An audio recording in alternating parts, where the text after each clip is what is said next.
నమస్తే, నేను సహస్ర.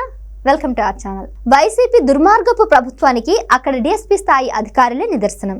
జగన్ సర్కారు కాలంలో గత 5 ఏళ్లలో వైకాపా బాటలుగా పనిచేశారు.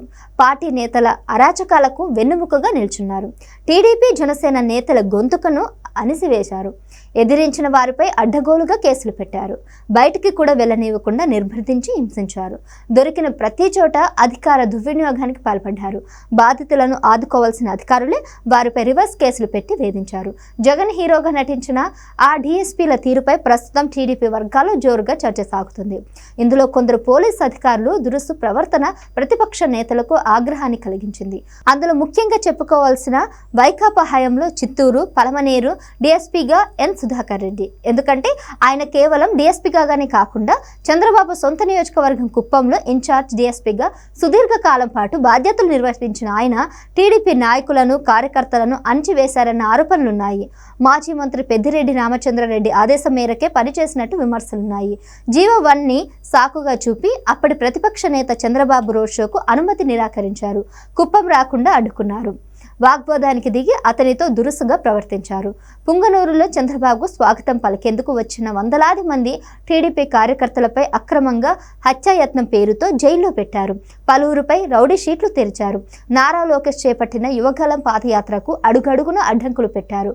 కుప్పం, పుంగనూరులో వైకాపా నేతల అరాచకాలను సమర్థించారు. వైకాపా హయాంలో రాజంపేట డీఎస్పీ విఎన్కే చైతన్య అరాచక శక్తిగా వ్యవహరించారు.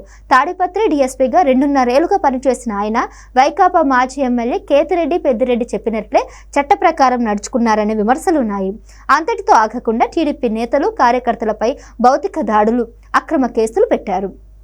అదుపులోకి తీసుకొని చిత్రహింసలు పెట్టారు.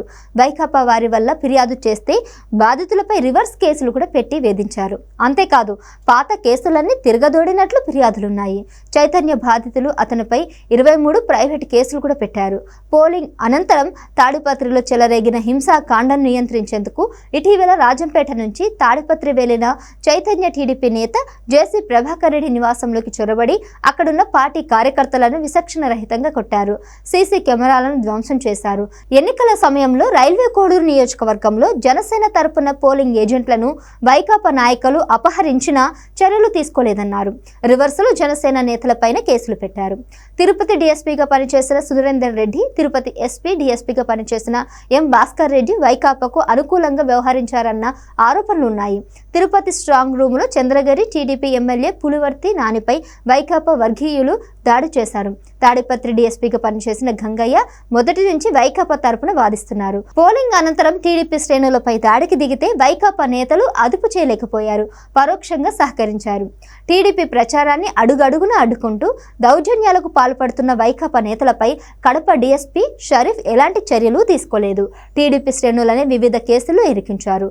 Nellore rural DSP P Veeranjaneyulu Reddy TDP వర్గీయులపై అక్రమ కేసులు పెట్టి ప్రచారానికి అనుమతించకుండా వేధిస్తున్నారనే విమర్శలు వెలువెత్తాయి. పల్నాడు జిల్లాలో వైకాపా ఎమ్మెల్యేల అరాచకాలను నర్సరావుపేట డీఎస్పీగా పనిచేసిన విఎస్ఎన్ వర్మ సమర్థించారని ఫిర్యాదులున్నాయి. ఇలా వైసీపీ సపోర్ట్ తో ప్రతిపక్షాలపై, అమాయక ప్రజలపై దౌర్జన్యాలకు పాల్పడిన డీఎస్పీలపై ప్రస్తుత టీడీపీ ప్రభుత్వం చర్యలు చేపట్టేందుకు రంగం సిద్ధం చేసింది. వీరందరి అరాచకాలకు ఫుల్ స్టాప్ పెట్టేందుకు చంద్రబాబు సర్కారు సన్నాహాలు చేస్తోంది.